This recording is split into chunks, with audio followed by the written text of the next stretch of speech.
Welcome back, young scholars. In this video we will continue with our exploration of Western Europe during the Middle Ages, sometimes referred to as the Dark Ages. So after watching this video, you should be able to answer these two big questions. What are the cultural continuities and changes in Western Europe in the Middle Ages? And then how is order maintained in a feudal society? So what are those cultural continuities and changes in Western Europe during the Middle Ages? Well, one of the major continuities is the continuation of Christianity as the predominant faith. So the Catholic Church, led by the Pope, really fills that political power vacuum or void that came about as a result of the collapse of the Roman Empire and as a result of the kind of collapse of centralized authority across Western Europe. So just how powerful was the church? Well, one example that we have comes from the area of art. So in the Middle Ages, the art that was produced very typically is of a subject that deals with Christianity. So 95% of the art that's produced during this period, that's just a guess, oftentimes deals with Christian subjects. Now, the art also tends to be relatively bad. You can see here a Madonna image showing Mary and the baby Jesus, and you can see that Mary is kind of disproportionate. You have Jesus, who looks not like a baby but like a young kid. You can see it's very two-dimensional. It's a very flat kind of image and not very realistic. And we can compare that with a Renaissance piece that's of the exact same subject. Here we have, again, a Madonna, the Mary, a baby Jesus. It's very three-dimensional. It's very realistic looking. And so why is that? Well, one of the reasons that Middle Age art is so bad is because Middle Ages, the church forbid artists from making paintings that were considered too beautiful out of a fear that people would worship the image rather than worship the values that were represented by the people in that particular image. Another important cultural change during this period was crusades that took place. There were a series of Christian military expeditions that took place from 1095 to 1291. They really began as a result of the Byzantine Emperor Alexios felt threatened by the spread of Islam.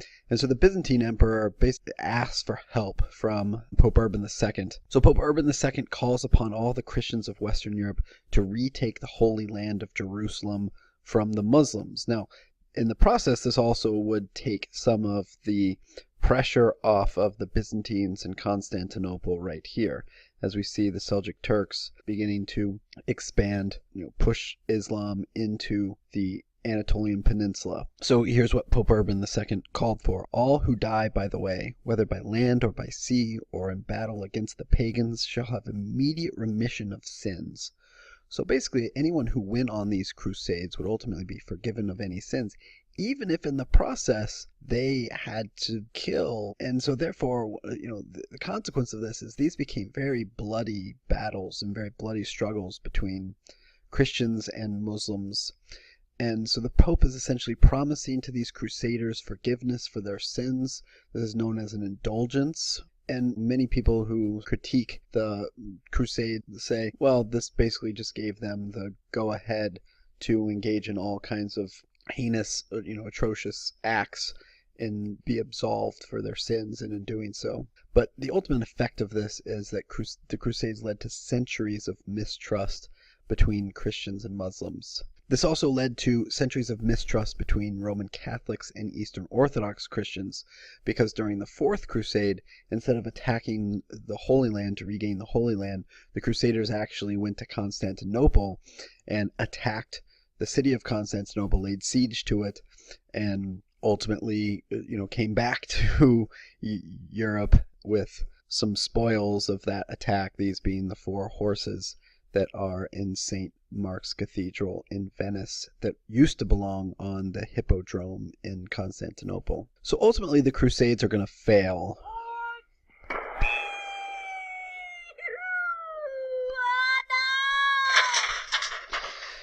They fail to regain the Holy Land.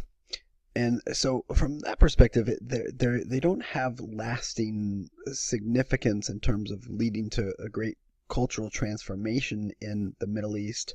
But they do have the big impact because the Crusaders are going to return to Europe, and they're going to have this increased desire for Asian goods, right? They'd been exposed to all of these cultural elements of the Middle East and South Asia and Southeast Asia as a result of their experiences on these crusades. And this is going to increase demand for trade, which is going to be very important because Europeans are increasingly going to be looking for routes to Asia. And that is going to lead to increased European exploration, which is going to eventually become important in the next period. So how is order maintained in a feudal society?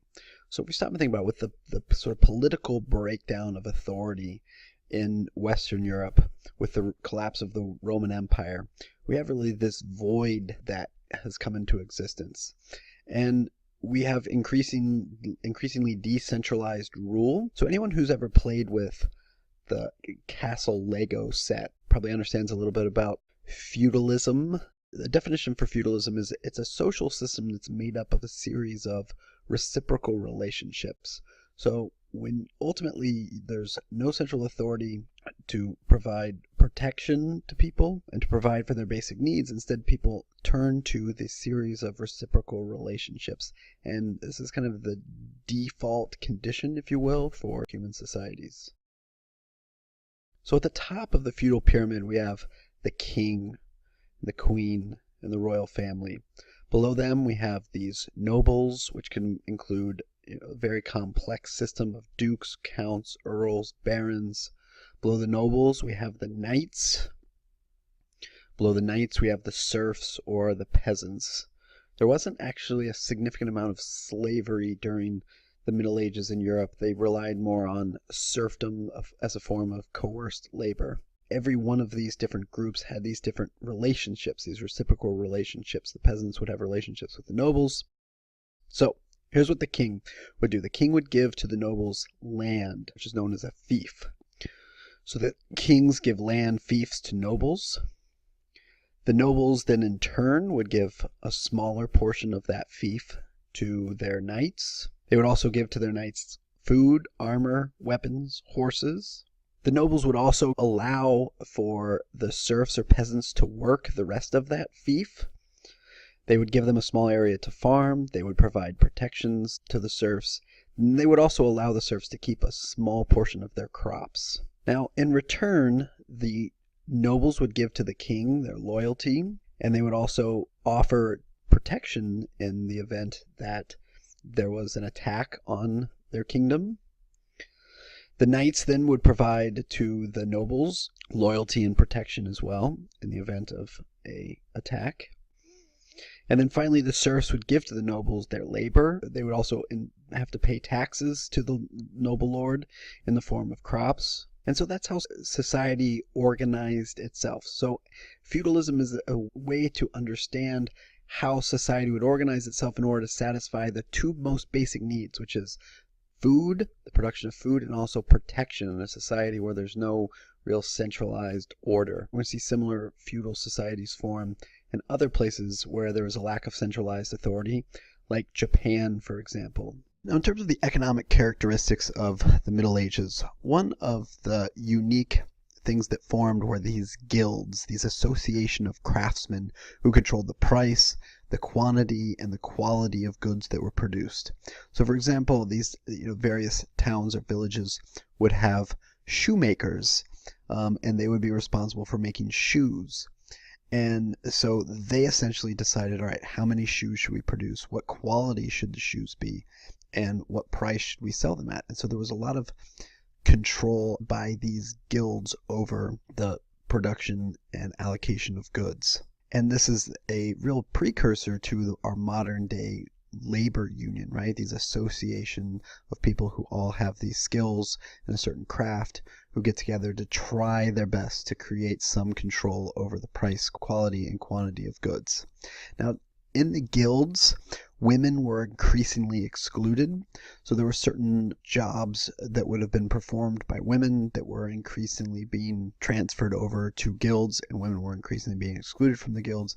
And so Middle Age Europe became an increasingly patriarchal society. Now, sometimes these guilds and even states and towns would get together to try and create some sort of control over trade. And this occurred in particular in the North Sea right here with what's known as the Hanseatic League, which was an alliance of cities and guilds that promoted and protected trade. There was a lot of piracy back then in period 3.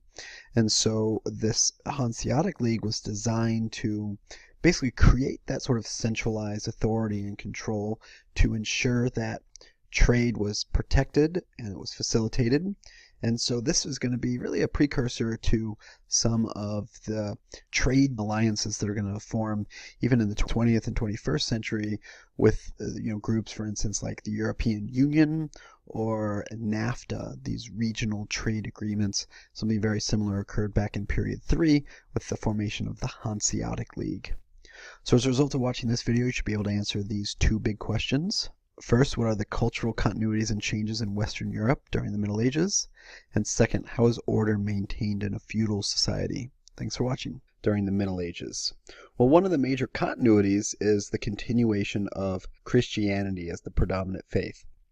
So the Catholic Church, led by the Pope, really fills that political power vacuum or void that came about as a result of the collapse of the Roman Empire and as a result of the kind of collapse of centralized authority across Western Europe. So just how powerful was the church? Well, here, Madonna image showing Mary and the baby Jesus.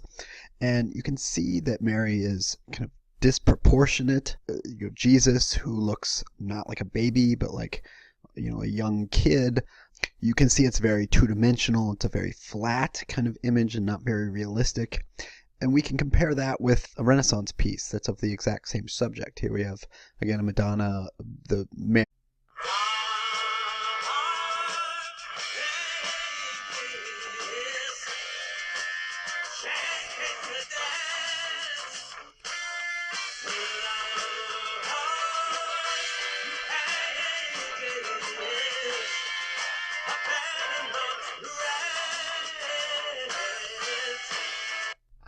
Welcome back, young scholars. In this video, we will continue with our exploration of Western Europe during the Middle Ages, sometimes referred to as the Dark Ages.